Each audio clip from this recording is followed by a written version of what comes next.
Hello, my name is Jojo and my channel is JojoB10. Hi, I'm Sophia and my channel is American Girl Bliss. And this is Behind the Photo Contest. So basically, this is a podcast where we're going to be talking about photography, photo contests, and we're also going to have special guests on the podcast sometimes. Yeah, and so basically, let's get into it. So in this week's episode, we'll be talking about basically just photography and photo contests in general, the pros and cons of being a judge, and the pros and cons of being a contestant. So the first one is for the judges of photo contests, and the first con of hosting a photo contest is a lot of times you get late photos, and sometimes you feel pressured to include the photos in your video even though they're late. True. This is a big one, for sure. Anyway, late photos are a big pet peeve of mine when hosting a photo contest because a lot of the contestants can feel obliged to have their photos in it even though it's late. There always is a strict deadline for photos, but a lot of the contestants give excuses like, "Oh, sorry, I was busy," or "Oh, I forgot about the contest, can you please make an exception?" Even if the photo contest deadline has already been over a week or two, which is already an insanely big amount of time, even with all the stuff going on around. You should also respect the judge and the fact that their photo contest does not revolve around you completely as a contestant, and that you should submit photos on time because there are probably other people in the photo contest waiting for the video to come out. Turning in photos on time is a very important thing, and it also really annoys the judge when they have to keep reminding you, "Hey, submit a photo. Hey, submit a photo." Another thing is the contestants expect the judge to remind them that their photos are due. A lot of photo contest judges go out of their way and are nice enough to do that, and it's not really a requirement for them to remind you, and if you forget, that's your fault. Which leads us to the next con, which is when contestants forget about the contest. This is a big one, and I mainly really hate this one a lot because, well, when you forget about a contest, it means that you're not very responsible for being in the contest, and the fact that you entered in the first place and knowing that you were probably going to stop or if you forgot completely. And it's a pain on the judges because the judges don't know what's going on. You don't submit a photo, you don't tell them anything about it, and then you just get eliminated. And that's a lot of extra pressure and stress on the judges because they can't just expect to stay in the contest if you forget about it. It should be your responsibility. True. Also, the fact that the judge mainly sometimes does spend hours of time waiting for them to submit photos and stressing out about when the video will be posted while other contestants in the contest are waiting. The next con is when the contestants of photo contests disrespect the judges, and this can be in various forms. First of all, if you don't agree with the rankings or the critiques you got, it's really disrespectful to comment them down below or let the judge know. Even if you do honestly think that you should have gotten a higher ranking, you don't have to say that to the judge because it's their opinion, plus they're the host. Yes. And at the same time, I know a lot of times I do not agree with any of the rankings, and that is my opinion. But that's their opinion, and this is mine. So it's completely fine to disagree, but you don't have to tell the judge themselves. That'll probably get you eliminated. The next cons are going to have to do with being a contestant in the photo contest. The first one is the time commitment. This is a big one. I know especially you JGPC contestants, you guys all probably know that my photo contest goes on almost forever.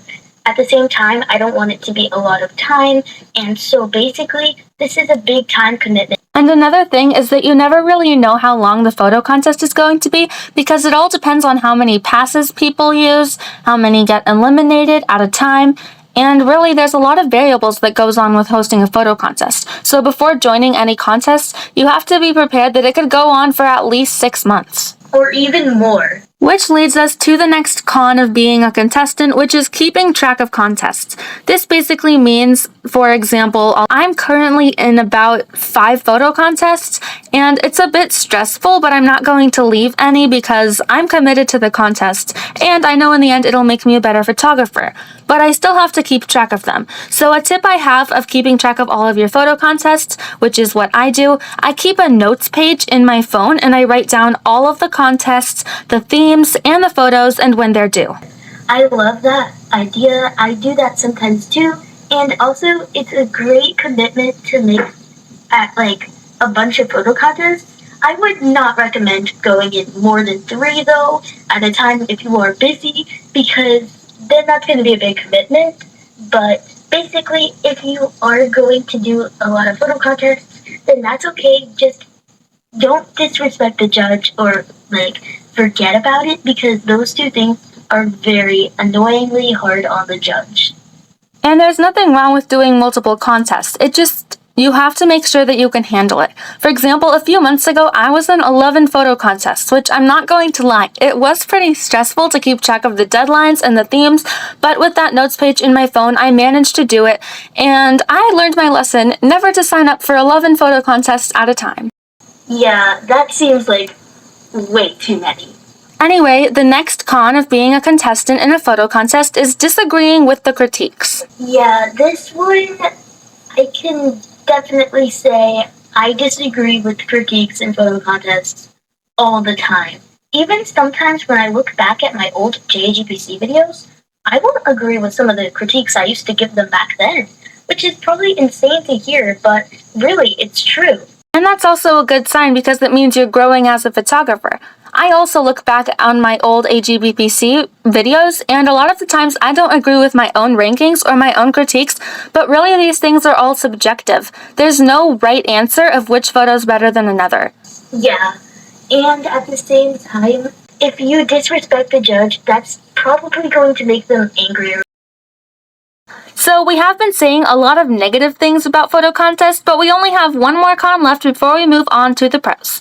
And that last con is feeling pressured. This overall means feeling pressured to submit photos, to be in the contest, and sometimes it can mean feeling pressured to stay in the contest. Which, for me, I know I've done that because a lot of times you want to drop out, but you know you made a commitment, so you don't drop out. That's what happened to me when I had 11 photo contests, and looking back, I should have dropped out of the ones I started most recently because it wouldn't have impacted the contest that much, and I was in way too many. However, if you're only in a few, you shouldn't drop out, especially if it's already been more than 3 weeks. Yeah, but at the same time, don't pressure yourself way too much because that can lead to anxiety, stress, and if you do have to drop out truly, then you should drop out if you feel like you're not enjoying the contest, if you're feeling like, this isn't helping much. If you do love the contest, you've made a commitment, keep going, and maybe you'll even go really far in the contest, and maybe you'll even make it to the finale. Photo contests are supposed to be a fun and engaging way for AGTubers to connect through photography, so really all that matters is that you can keep track of your photo contests and just don't overwhelm yourself. We have been discussing the cons for a while, so now it's time to move on to the pros. Alright, so for the first pro, it is you get to learn about different styles of photography. This is an amazing one because when I first started JDPC, there were people who literally would take beautiful, sunset photos. But then there were people who did not like that. They just wanted to take a simple black and white photo or a photo in their backyard or something like that.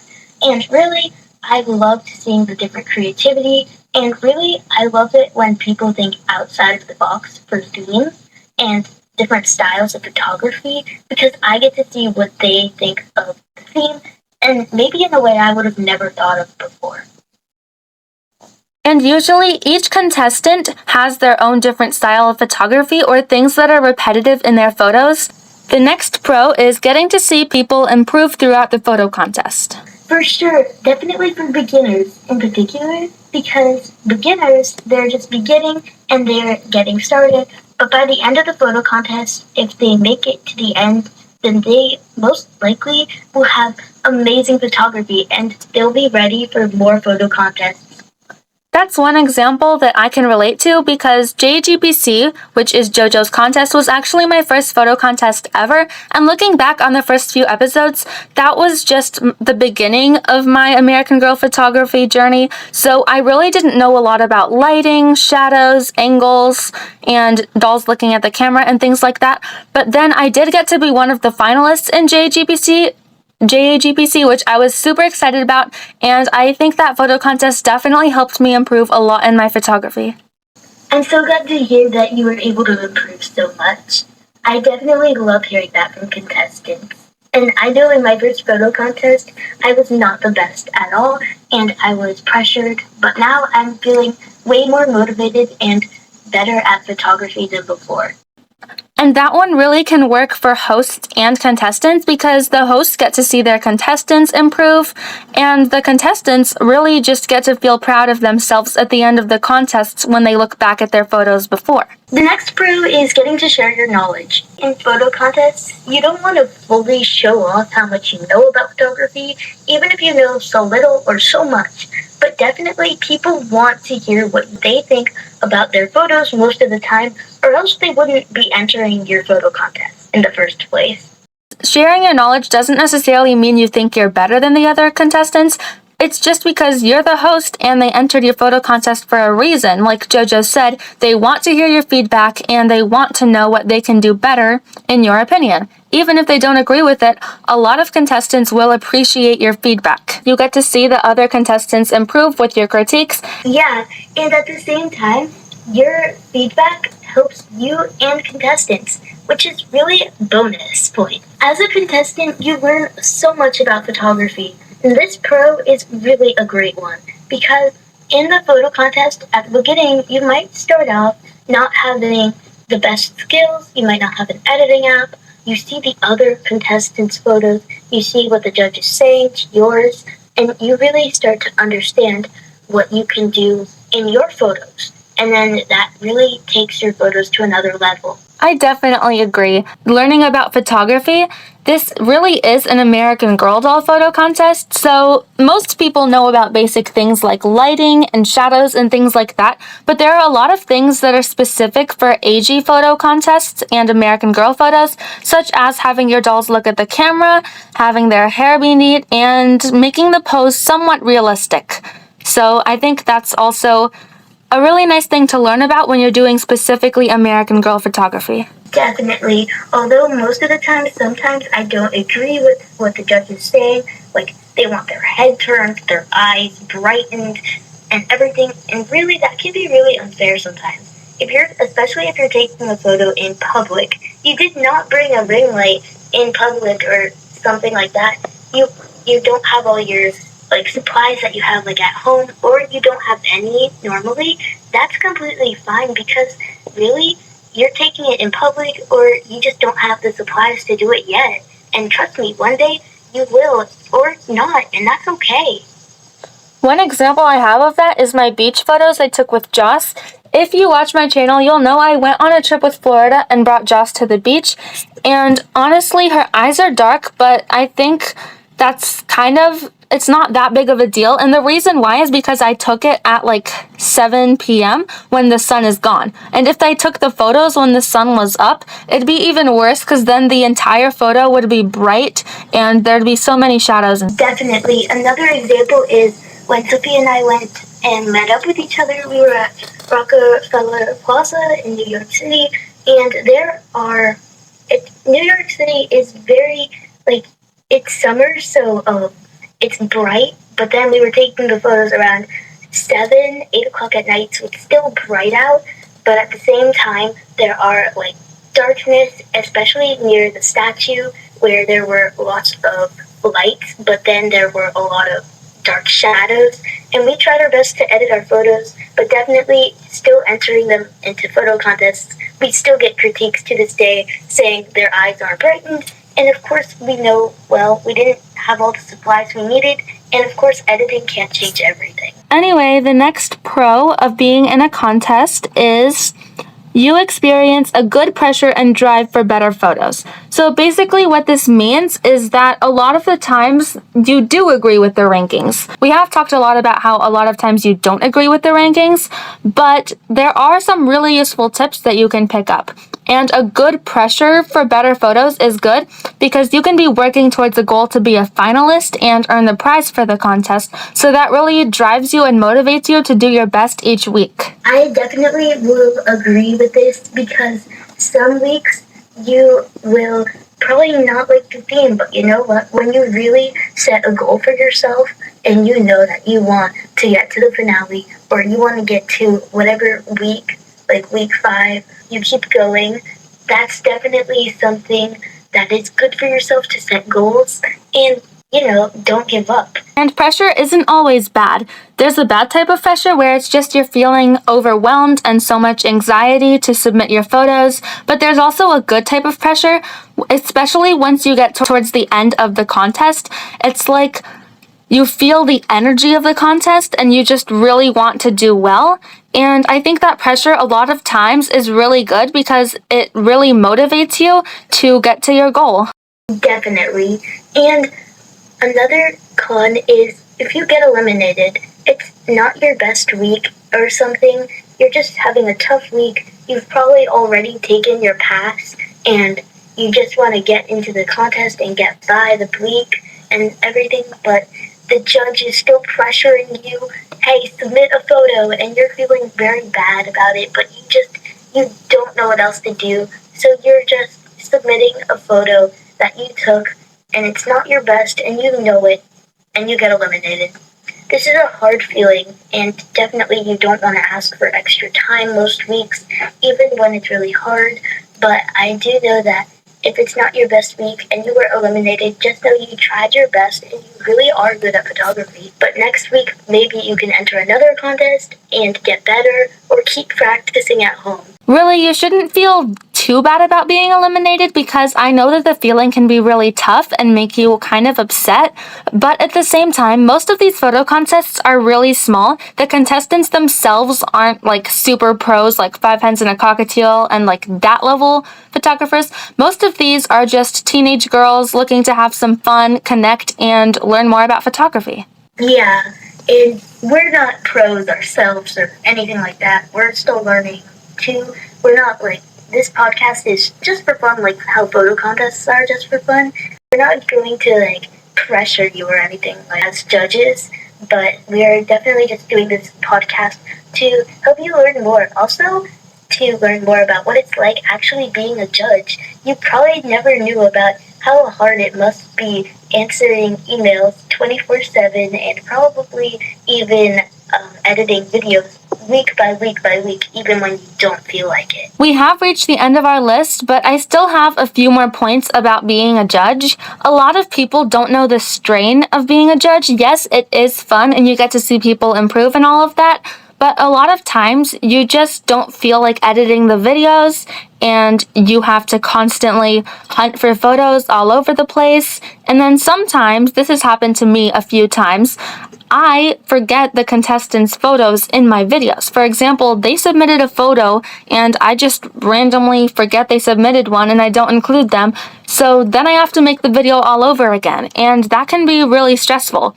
But I think overall with the pros and cons that we've listed today, I think the pros kind of override the cons because a lot of the pros are always true in photo contests, like getting to learn about different styles of photography, improving, sharing your knowledge, experiencing a good pressure. And a lot of the cons don't really apply in a lot of photo contests, like disrespecting the judges and things like that. So overall, I think the pros definitely override the cons, and it's definitely worth it to be in photo contests. But like we said in the beginning of the videos, you should really just not take too much upon yourself. Yes, for sure. And I completely agree with when you forget photos. I have done that so many times on accident. And, if you're in a photo contest and that ever happens to you, feel free to just let the judge know, but don't pressure them. And, I know that seems hard, but it's hard sometimes to be a contestant. It's hard to be a judge, but at the same time, in the end, photo contests are really fun. I know there are a lot of rules in photo contests, but sometimes the judge has these rules in order to keep the contest going and to make it easier for them. And sometimes I remember, especially when hosting a photo contest, somebody emailed me the second week saying, "I hate your contest, I don't like the rules you made," which really hurt because it was my first time ever doing one. And so I felt like I wanted to quit, but I'm so glad I didn't. And basically, that's part of disrespecting the judge, but I feel like I'm so glad I kept going, and the pros, like Sophia said, overruled the cons. So I hope this episode helped you know a little bit more about being in photo contests overall. If you've never done a photo contest, I really did wish I could have listened to this podcast before I started the photo contest, and I think it'll be really helpful, especially to those who want to start their own photo contest. And we did say a lot of cons, but like we both already said, I think it is definitely worth it to join a photo contest. And yeah, do you have anything you want to add? No, not really. That was pretty much everything. I think this episode worked out really good. I hope you guys enjoyed as the viewers and listeners. And basically, that's it. We'll see you next week because we have a very exciting video planned with a few different age YouTubers who we are planning to interview on next week. So stay tuned. Bye. Thanks for watching. See you in the next episode. See ya. Bye.